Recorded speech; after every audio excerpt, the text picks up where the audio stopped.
মোহনবাবু নমস্কার। ভাই ভীষণ কাশি হচ্ছে, গতবারে যে অ্যান্টিবায়োটিক নিয়ে গিয়েছিলাম সেটাই দিয়ে দিন। ঠিক আছে, ডাক্তারের প্রেসক্রিপশন দেখান। ওটার কি প্রয়োজন আছে ভাই? আপনি কি ডাক্তারের চাইতে কম?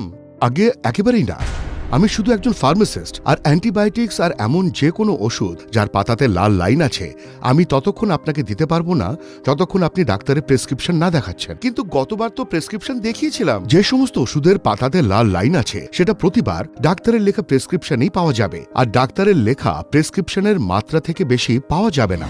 ইনি হলেন একজন আদর্শ ফার্মাসিস্ট, যিনি বোঝেন যে অ্যান্টিবায়োটিক্সের দুর্ব্যবহার হওয়া উচিত না। আপনারাও সবাই বুঝে নিন যে অ্যান্টিবায়োটিক্স সব রোগের ওষুধ নয়। অনেক রোগীর লক্ষণ একরকম হয়, কিন্তু তাদের ওষুধ আলাদা হয়। তাই যখনই শরীর খারাপ হবে ডাক্তারের পরামর্শ নিশ্চয়ই নেবেন। অ্যান্টিবায়োটিক শুধু তখনই খাবেন যখন ডাক্তার প্রেসক্রাইব করবে, আর ওষুধের ডোজ পুরো নেবেন আর সময় মতো নেবেন।